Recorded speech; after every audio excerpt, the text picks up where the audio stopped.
Welcome to Free Advice Guy. I'm Luke Halter, Free Advice Guy. We're here at the Fairy Tale Finds Market out at the Peoria Sports Complex, hoping to have conversations and maybe change people's lives.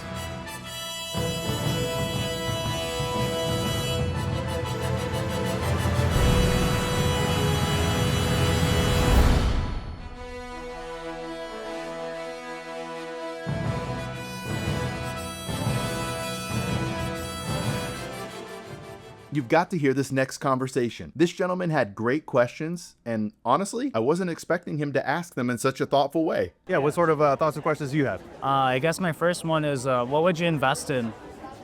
I'm gonna make a couple of assumptions. Your budget is spot on. You know where every dollar is coming in and how you're spending it. And you have a surplus, meaning you have extra money at the end of every month. You have an emergency fund taken care of, so 3, 6, 12, 24 months, whatever makes you comfortable. And then the first thing we have to go for investing is a goal. So what would you say this investing goal would be? Would it be for retirement?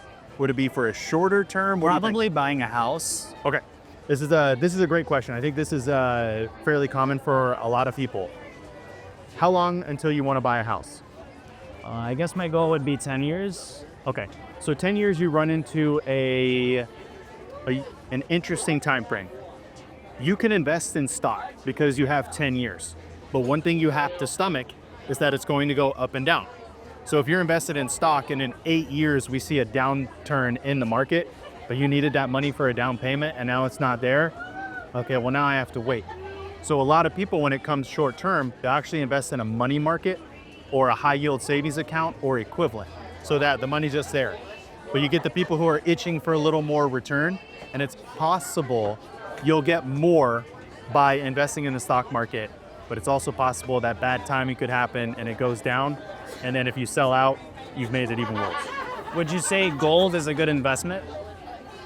I think gold is a great investment for a certain type of person, right? It's absolutely killing it right now. This is May of 2025, and gold has just been...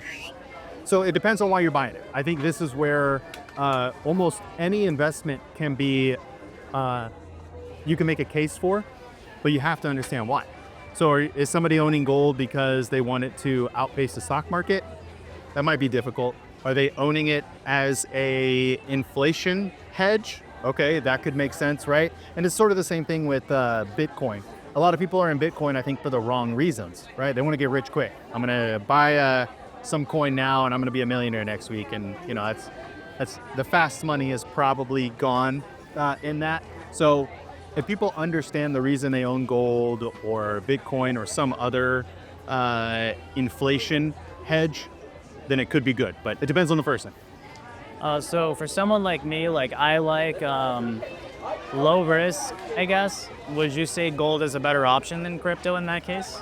Okay, for risk purposes, this is I'm going to break this down into one simple thing. It's that gold is real, right? Bitcoin is on a blockchain. Yeah. It is a holder of value, right? I have spent this much for this piece of Bitcoin blockchain. You can't hold it. You can't do anything with it. If the internet goes down, Bitcoin is gone, right? But if you have gold, you actually have the real metal. So for that one thing, I would say it is less risky. But there are other things you have to take into consideration. Like, I'm an optimist. I believe our system is going to be around for a long time, and that the system for Bitcoin will likely be there. So you just have to think about what's most important to you. And for some people, they're 100% okay that it's blockchain, internet. Or for some people, they're like, no, I need to hold something physical. Okay, gold. And they'll do probably similar things, although the upside on Bitcoin might be higher. Gotcha. What do you think about like 401ks, like when I work a job? Is that a good thing to do, or? Yes, I think 401ks have been getting a lot of hate because you can make a case for IRAs being better. You can make a case for taxable accounts being better. But really what a 401k does is immediately it takes down your taxable income, which is a huge benefit for people, assuming you're doing pre-tax. Yep. But it also sets it automatic. And I think that's probably the most important thing for almost everyone saving.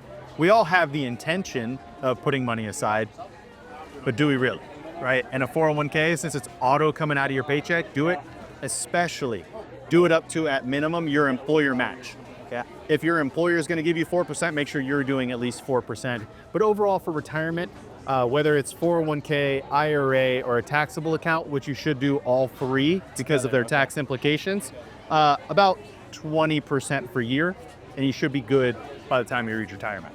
Awesome. I guess another question for you. I have friends my age that are scared to like waste money. Like I like to travel. I've been to London, Paris, Amsterdam, all those awesome places, and they see how much I paid for it and they start like freaking out. So do you think investing in yourself is also just as much important as investing money and stuff? Yes, absolutely. What's the point of making money if you're not going to utilize it? Now, at the same time, you shouldn't be spending money at a point that you're in crazy debt and you're in trouble, right? If you were like, look at all these trips I took and I'm $25,000 in debt, that would actually be make me uncomfortable as a financial advisor. But at the same time, if you knew like, hey, I'm going to take 2 trips a year, I'd like my friends to go with me. If we can all put aside $500 a month for the next 6 months, that's $3,000 that we can just pay cash towards this, and it's not coming out of savings. We're not having to sell investments. It's just ready to go specifically for this purpose. Dude, it makes that whole process that much more fun, because instead of putting it on a credit card and then paying it off when you can, you're just like, bam, I got the money and it's done. Speaking of credit cards, is there any specific credit cards you recommend getting into, or? Everyone's going to be different, right? Like some people really like cashback, some people really like miles. I think it mostly depends on what you like. I like cashback, even though my credit card is miles. I haven't paid for a flight in like 6 or 7 years. Wow. Because of the points. Now, to be fair, COVID made it so I couldn't fly for like 3 years, so I just got to stack miles. But still, I haven't paid for a flight in So how did you go by doing that? What card did you end up getting, and how did you? This was just by ignorant chance. It was the Safeway, or I'm sorry, the the airline. Oh man, Like an Delta, Southwest. there we go. Okay. It was just a Southwest card, and they were like, "Hey, we'll give you miles for every dollar you spend." I was like, "Yeah," but then I saw like Costco, they'll give you 4% cash back on some of your purchases. So, like, why not? If everything is kind of on discount. No, before we go any further on credit cards, the main thing is you should only put things on the credit card that you're going to pay off at the end of that month. A lot of people put it on a credit card and then it stays with them for years. So if you have a plan to pay it off at the end of that month, and that's even with that vacation, right? You put $3,000 on, but you got the cash sitting in the account to just boom, pay it off, and it feels so good. Awesome. What do you think do you think purchasing a vehicle, like a brand new vehicle, is a bad investment, or do you think it's a good investment?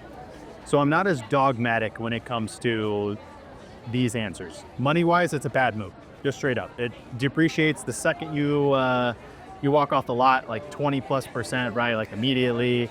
And there are other things, but there's something about the peace of mind. That's your vehicle. No one put a mile on it. You know how it's been taken care of. Exactly. How much is that worth to you, right? Like, and I can't answer that question for you. You can't answer it for me. And right, it's different for every single person in the world. So money-wise, you could probably make a better decision. But if you have budgeted for it, you game plan for it, it's not going to hurt your chances of reaching any other goals, and it's what you want. Yeah, why not? We save for it. It's a financial goal. Let's go do it. All right. So you just got to make sure it fits into your plans and won't hurt you in any way. All right. I guess last question for you. If you could go back in time, what would you have done differently, knowing all the information that you have right now? Okay, so this is it needs to have happened because I wouldn't be able to tell this story. So I have 2 of them. I have a credit card story and an investing story. What would you like to hear? May I hear both of them? Sure. We'll go with the credit card one because that was first. So right when I turned 18, I had a banking relationship with Wells Fargo. I went and got a credit card, and they gave me an $800 limit. That was awesome. Remember, I'm 18 for a few weeks, and I get this card. I love car stereos. So I went to Audio Express, and they found the perfect stereo for me, which just happened to be right under that $800 limit. So I maxed that credit card out. I did not end up paying that off until I was 22-ish because I got a real job. Like I got a real 40-hour per week job where I could finally pay it off. So going back, I would not have put that on the credit card. I would have saved up whatever it was, 50 a month or 100 a month for however long it took to pay for that stereo cash. So that's my first thing that I would caution everyone not to do. Just put what you're going to pay off at the end of the month on a credit card. This investing story, let me think of I'll even tell you the name of it, but I own something called the Precious Metals and Mining Fund at Vanguard. At its peak, it was $48 per share. It dropped all the way to $8. Wow. I'm like, I'm getting this on like 85% discount. Even if it only goes back to 50% of its all-time high, I'm gonna triple my money.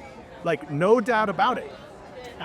Well, that's good logic, that's good thinking, but what really happened is that fund never started to turn around and it got absorbed by another fund, and while I've been tracking it, that fund has hit about $12 a share.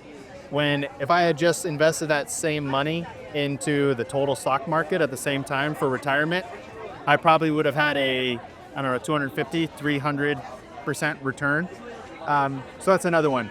Thinking you know what's going to happen with the market, none of us know. Nobody has any idea. And anybody who tries to sell you that they do know, run fast. Okay. Yeah. All right, awesome. Well, thank you for your time. It was nice to meet you. From buying a home to retirement savings, I feel like we covered a mini finance course just in this conversation. Free Advice Guy is completely crowdfunded. If you believe in the mission and you want to help millions of people achieve financial literacy, click the Patreon link below and become a community member.